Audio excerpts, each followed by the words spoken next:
We are Taking the Helm with risk takers who are motivating us to take charge and make things happen with your host, Lynn McLaughlin.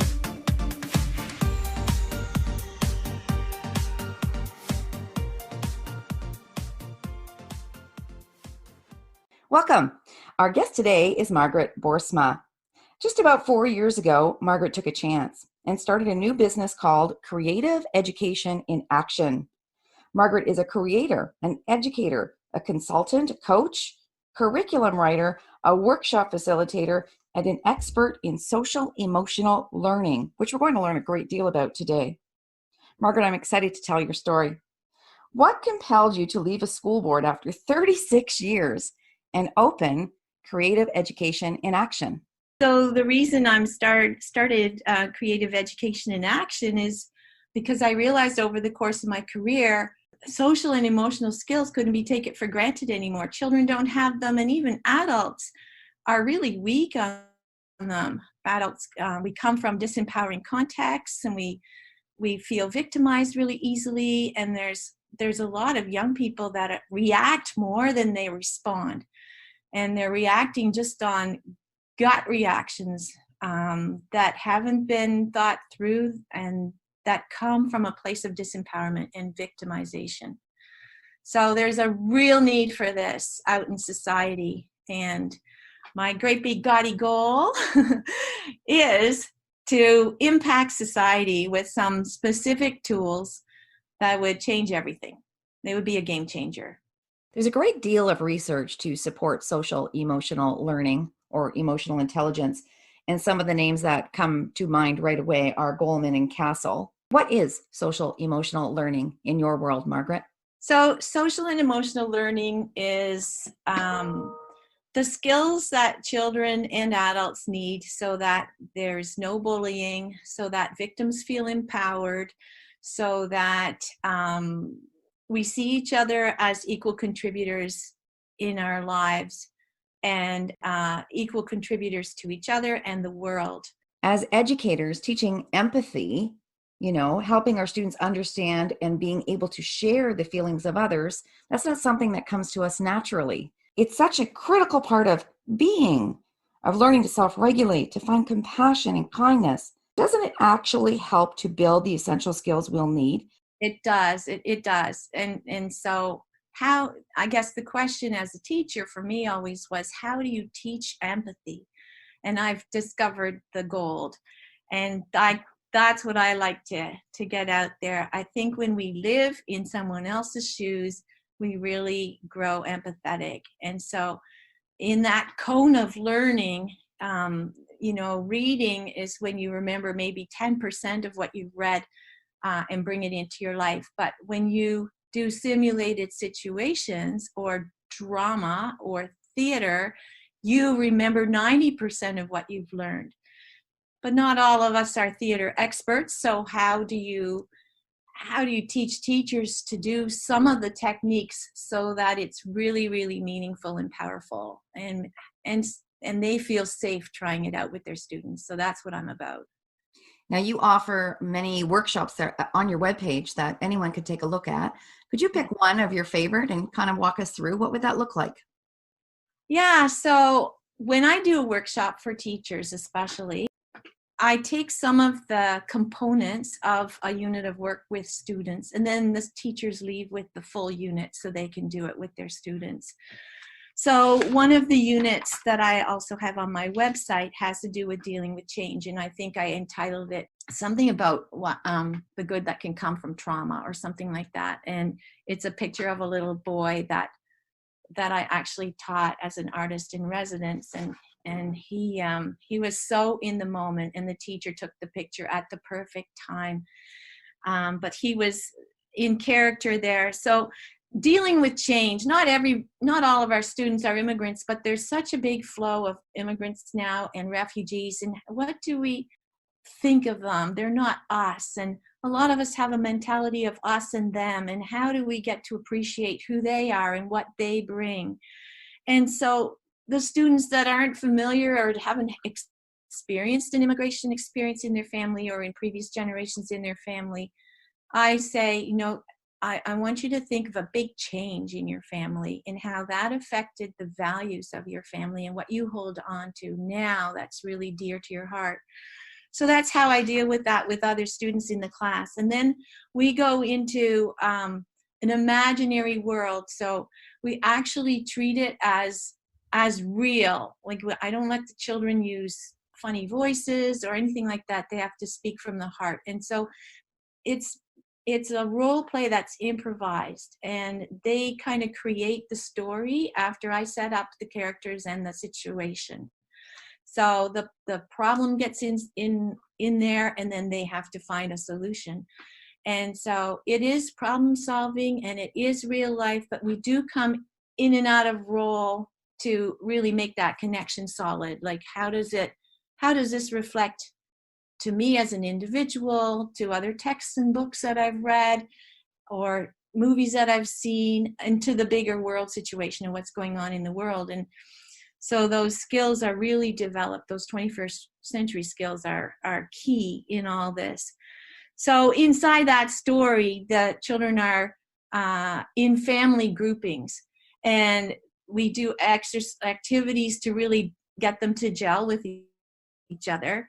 And there comes a point in the story where they have to decide if they're going to flee from their country or if they're going to stay and hide or figure out something. But it's a life and death decision. And so often the students will, I provide them an opportunity to interview people that might have some wisdom so they can make that decision, because it's very challenging. And so the government officials were asked to come and talk about, the kids wanted to know about why war and how does that solve anything. And so the kids are in their family groupings, but then they come to a big meeting with these government officials, and two of the students volunteer to play the government officials. And so I have a little word with them out in the hall, and I say, you have to use the research that we've done up to this point, and you have to use your general knowledge and create plausible answers, is what I basically tell them. And you can't contradict each other. So listen closely to what the other person's saying. Meanwhile, I've taught the class, they got in their family groups and they've made up questions. They've generated questions. So it's authentic because they have a reason. And then they have to prioritize their questions that they have for the government officials, because they're not going to be there all the time. And then they have to decide who's speaking. And they have to learn how to use follow-up questions if they're not satisfied with the answers. And so then the meeting begins. And I have a beautiful video clip on what happens. And in the middle of the clip, one student says, "What's racism?" This is grade 4 and 5. And these government officials are trying to answer this question. And then they say, "I don't know what racism is." So another kid puts his hand up and says, "Well, excuse me for saying this, but usually it's the white people that are," and it's beautiful. It's priceless. So they get what they need from the government officials, and they go home, and they have to make this decision. Meanwhile, me, a teacher in role, I put a scarf over my head. I'm coming to the families and I'm saying, "Listen, you have to decide tonight because the war is coming. It's in my village down there." And so I make it really urgent. And then we do a strategy where it's called Corridor of Voices, where they decide if they're going to flee or if they're going to stay. And I tell them just before that we're going to do it all together. It's not some families stay, some families leave. And they had to consider elderly people in their decision because they couldn't make a big journey. And just telling you a snippet of this unit, because we also focus on the journey and settling back into Canada. But that's a little snippet of the urgency. And so after the Corridor of Voices, there was this great big eruption, a great big cheer, because they all decided to leave. And that was done by an elder who walked through 2 lines of kids who were his voices in his head. Should I do it? Should I not? Should we leave? Should we not? And he represented everyone. He turned around and he said, "We're leaving." Oh, it's just so compelling, Margaret. I mean, as a 31-year educator myself, recently retired from a school board, you're teaching so many skills: creativity, critical thinking, flexibility, understanding, empathy, self-awareness, motivation. There's so much in there when we talk about, social, emotional intelligence. it's all there and taught in such a creative way through drama and movement and all of the other skills that you bring. Yes. Creative education in action brings in unique cross-curricular programs, which means it pulls in several subject areas at the same time. But don't you also offer units for adults? Yes. Yes, this applies to everybody. So after I retired from the school board, I did 3.5 years of study in social emotional learning with another organization. And I've always done a whole lot of that anyways, because it's always been my interest. Now when I go into schools, principals ask me, can you just look after the bullying side of things? And now what they're asking is, can you take care of social and emotional learning here and make a real difference?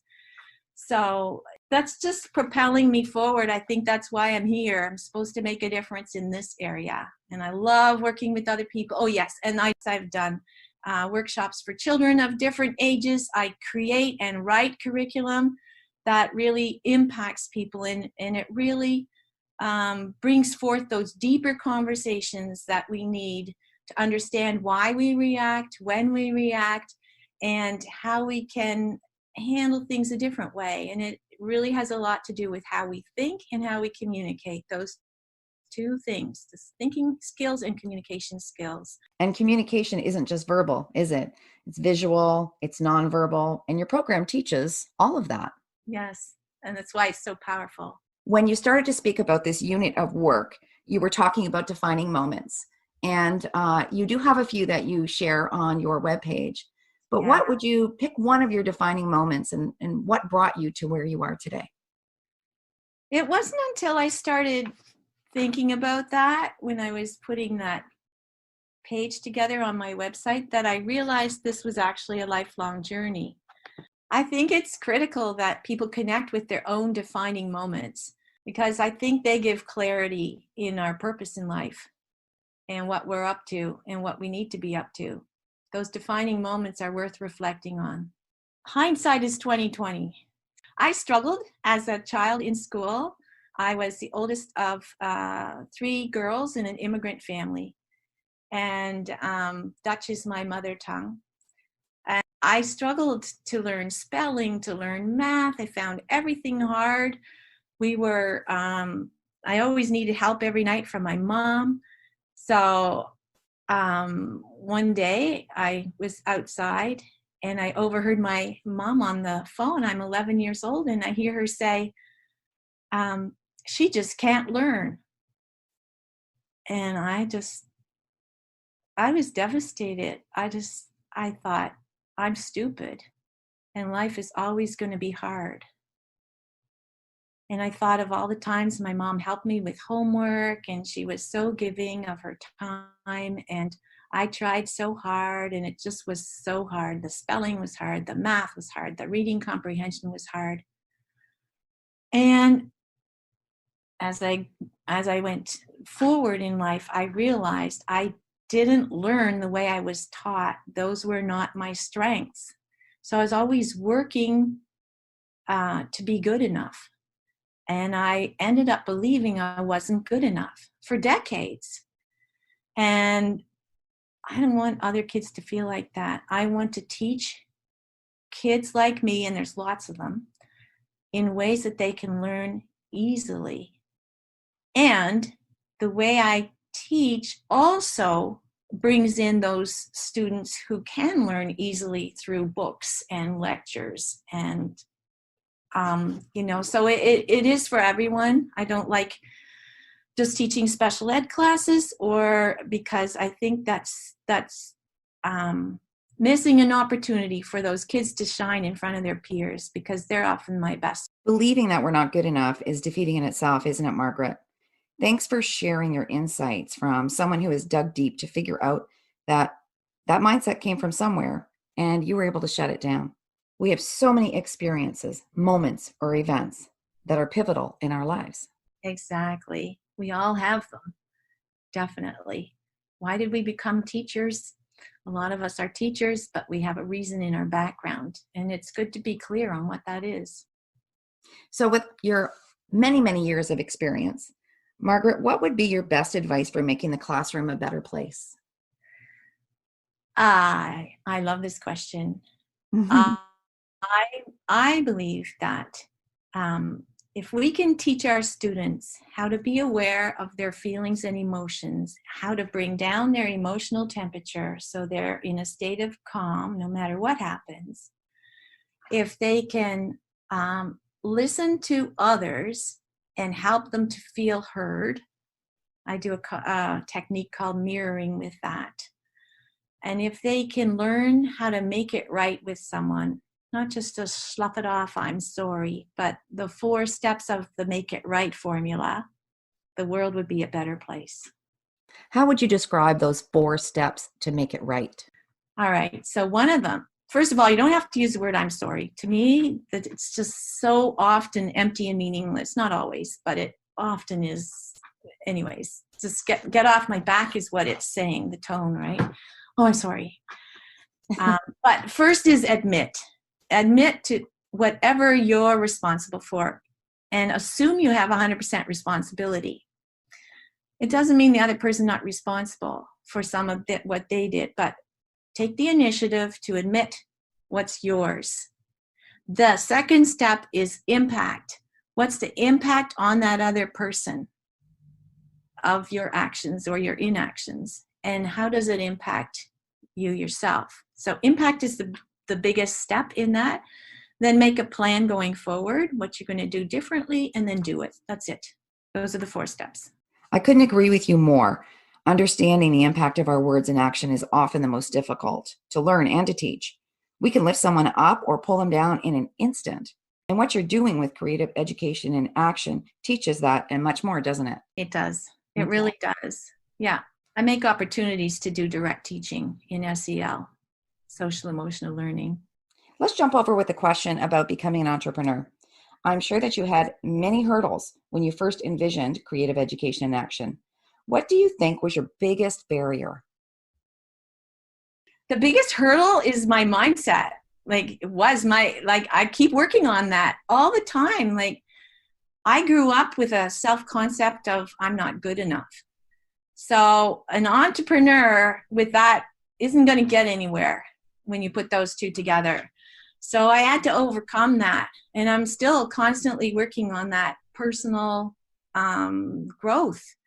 And I've come such a long way. And I now have committed colleagues.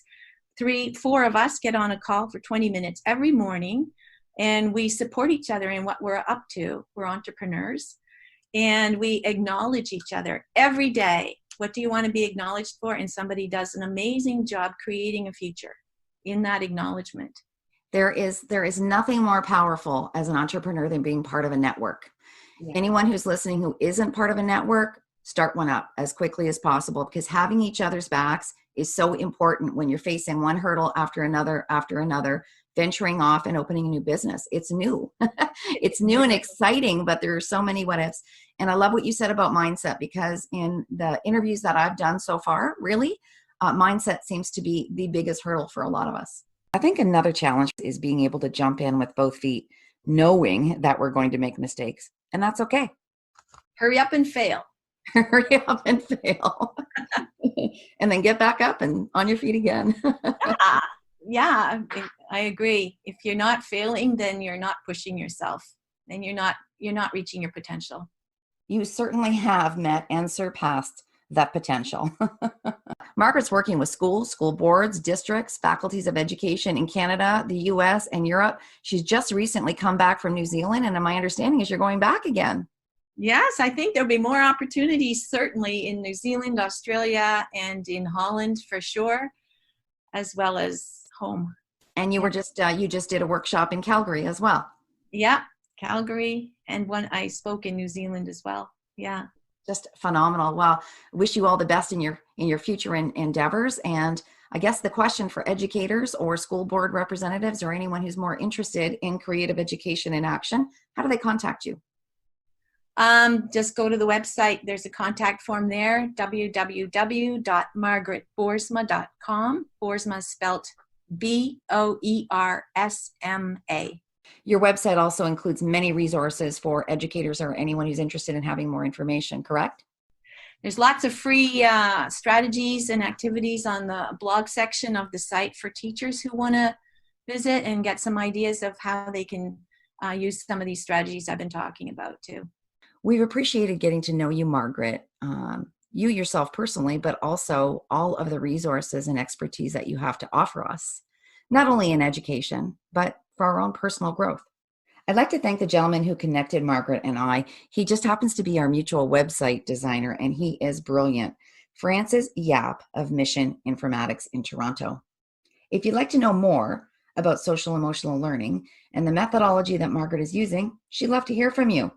Have a super day, everyone. Thanks for listening. For more episodes learning from people who are steering us in the right direction, visit lynnmclaughlin.com or subscribe to this podcast feed.